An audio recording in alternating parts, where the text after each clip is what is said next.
Hello there, kia ora.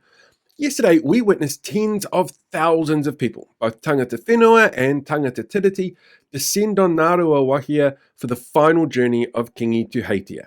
He was taken from Tūranga Waiwai Marae by waka to his final resting place on top of the urapa at Taupiri.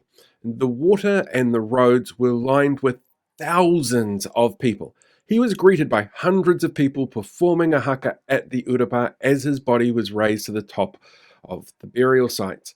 It's a beautiful sight, and it speaks to the immense mana of Kiingi Tuuheitia, a rangatira who has spoken so often about the need to work together and kōrero together to lift up everyone. In fact, this year alone, he made massive efforts to ensure that that message was heard. There was Te Hui a Motu in January that he called for.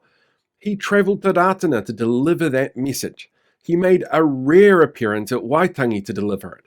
Just 2 weeks ago at coronation, he reiterated it again. And at his tangi this week, it was a message that kept being repeated over and over.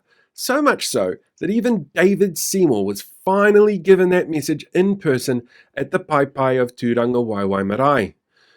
So it's depressing to see how quickly that message has been ignored by some local body politicians.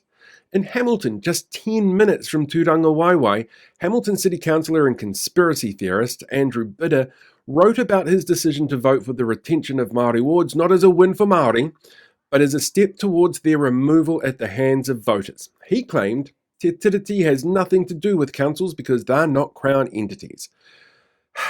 They're set up under an act of the Crown. They derive their power from the Crown, and there's a clause in the act called Treaty of Waitangi, which encourages the direct participation of Māori councils. But he chose to publish that piece of disinformation in the week of the tangi to a far-right media website. And in Kaipara, Mayor Craig Jepson, who was asked this week at a council meeting by Councillor Pera Paniora if they could take a moment's silence to recognise the passing and mana of Kiingi Tuuheitia, well, he refused to allow that to happen. Before we continue, Mr. Mayor, can I ask that we hold a moment's silence for respect of the passing of Kiingi Tuuheitia? No, I'm not going to do that today. It's not on the agenda. Over the next 13 months before the next local body election, there's going to be a lot of noise and a shit ton of racist disinformation in the nearly 40 areas that have chosen to retain the wards, because they now have to go to referendum under law.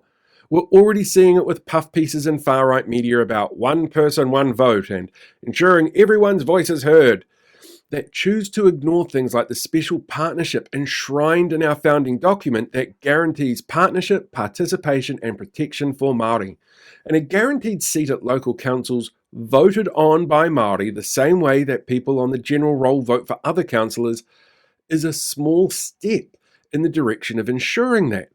Remember though, that when the noise starts getting louder and louder, and it will, there are two things to keep in mind.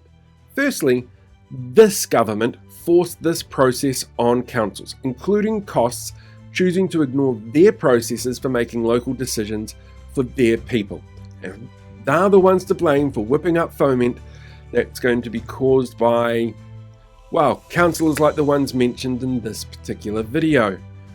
And also remember that Kiingi Tuuheitia believed that a legacy of kotahitanga, of unity, is lost when you demand there are winners and losers, instead of finding solidarity and a way to move forward together.